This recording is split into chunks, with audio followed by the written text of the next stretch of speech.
Sa pagpapatuloy, sa lugar kung saan nakakulong ang Thousand-Eyed Demon, ay bahagya ng nagagalak ito dahil sa wakas ay parating na ang taong kanina niya pa na hinihintay. At maya-maya pa ay nakapasok na nga ang dalawang hangal na ito, na labis na ikinatutuwa ni Ling Hu Changkong, at sinasabi niya na ang pamana ay mapapasa kanya na.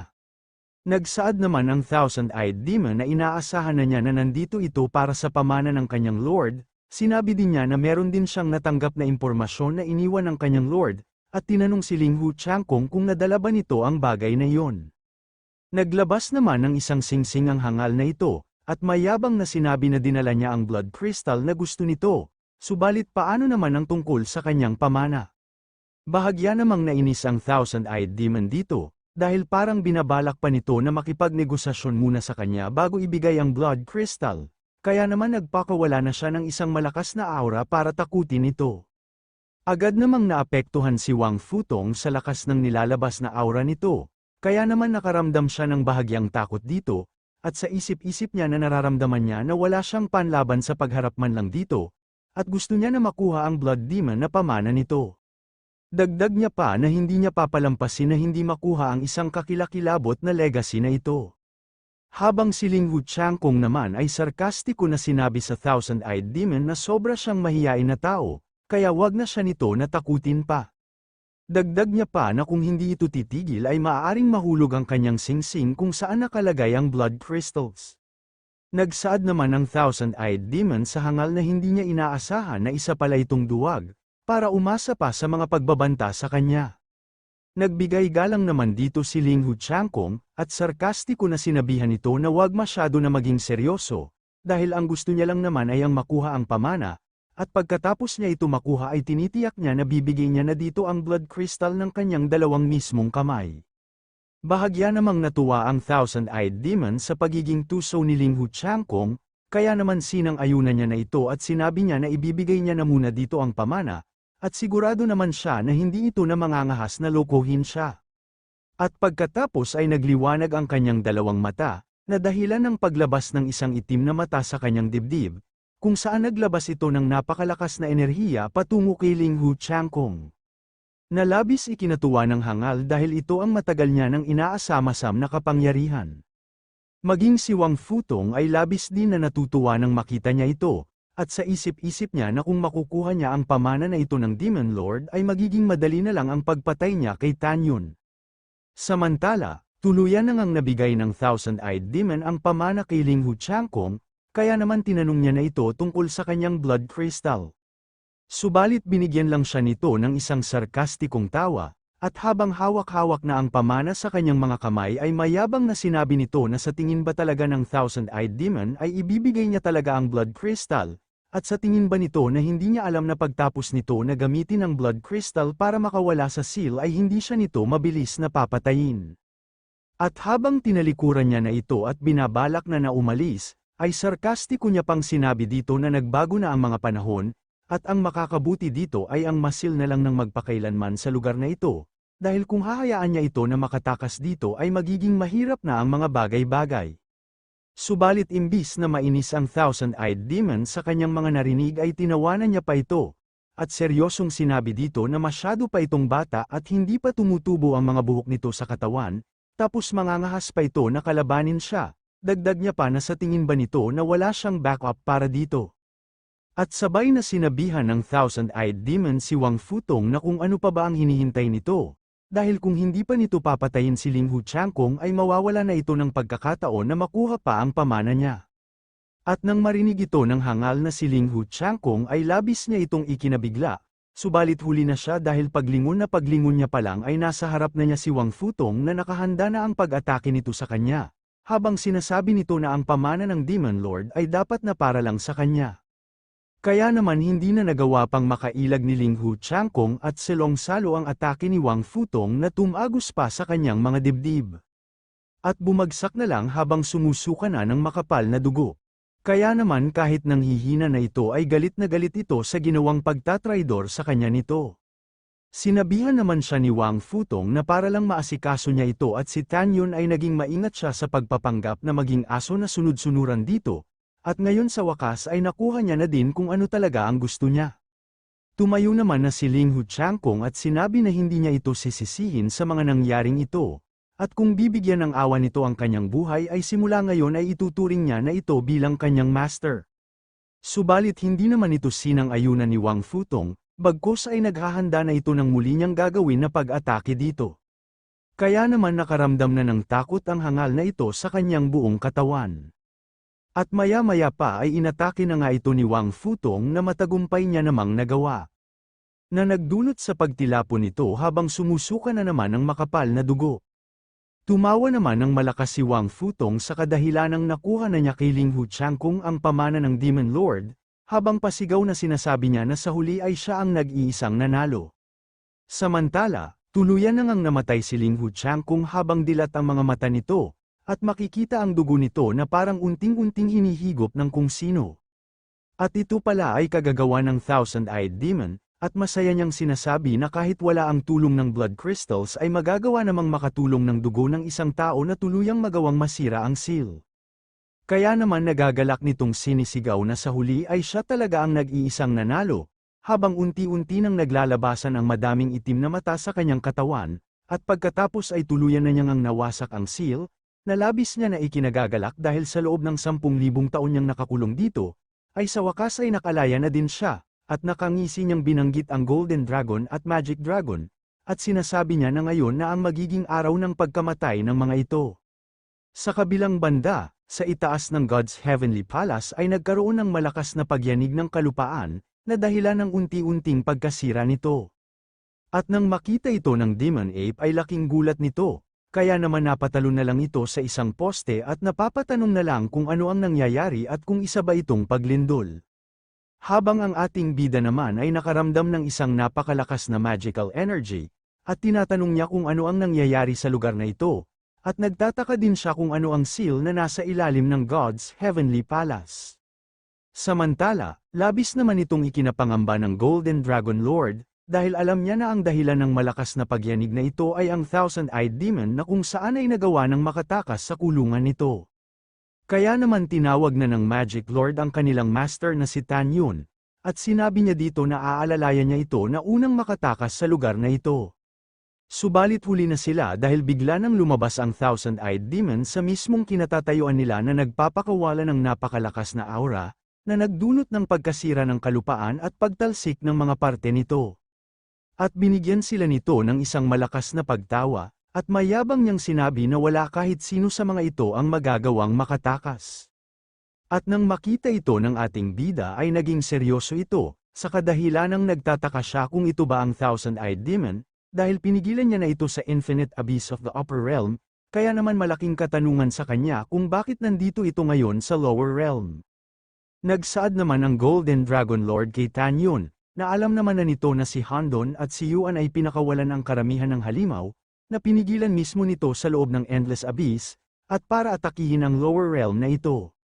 Sinabi din ng Magic Dragon Lord sa unang laban na naganap, ay ang Abyssal Demon Army ay pinangunahan ng Thousand-Eyed Demon bilang pangunahing puwersa, at si Handon at si Yuan ay walang pakialam sa pagtakas nito, at nagpasya na lang ang mga ito na umalis na lang dito, kaya naman wala na silang kakayahan na patayin ang Thousand-Eyed Demon, at nagawa na lang nila ito na pigilan sa pamamagitan ng pagkulong dito sa ilalim ng God's Heavenly Palace.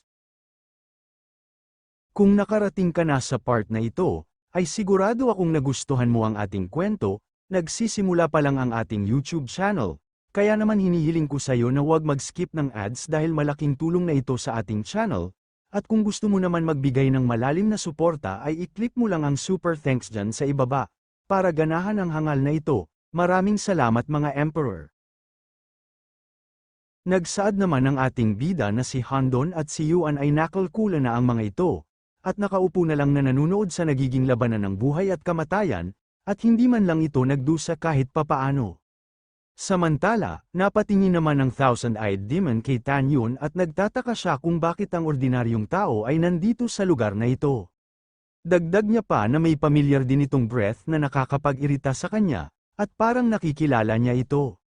Subalit sarkastiko naman ito na sinabihan ng ating bida na hindi na nito kailangan pa na hulaan kung sino talaga siya. At sabay na nilabas ang makapanindig balahibo niyang Supreme God Soul, habang walang takot na nagpakilala dito na siya ang Hongmeng Supreme. At nang marinig ito ng Thousand-Eyed Demon ay nakaramdam ito ng matinding takot dito, at sinabi niya na mukhang ang sinabi ni Handon at si Yuan ay lumalabas na totoo, at hindi pa talaga ito tuluyang namatay. Sinabihan naman ito ng ating bida na hindi niya ito nakita ng maraming taon, at nagkaroon na ito ng maraming lakas ng loob, na nang ahas pa na tawagin siya sa kanyang unang pangalan. At kasabay nun ay naglabas na siya ng napakalakas na itim na aura at nanlilisik na ang mga mata, habang sinasabi niya sa Thousand-Eyed Demon na nakalimutan na ba nito kung paano niya ito na itinapon lang sa Infinite Abyss. Labis naman na nagalit ang Thousand-Eyed Demon sa pangmamaliit pa din ito hanggang ngayon sa kanya, at pasigaw niya na sinabi dito na sa tingin ba nito na siya mismo ang pinakamalakas na Supreme Being sa buong mundo, dagdag niya pa na ngayon ay isa na lang itong mababang tao na may cultivation na hamak lamang na isang soul realm.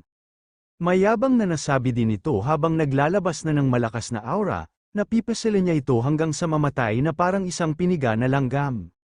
Sarkastiko lang naman itong tinawanan ni Tanyon, at mayabang din na sinabi dito na kung ganun pala ay lumapit na ito sa kanya at subukan na ang mga sinasabi nito.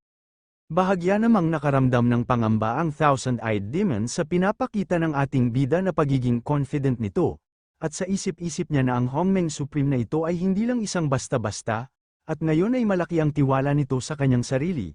Kaya napapatanong na lang siya kung may kakayahan ba talaga ito na makipaglaban sa kanya.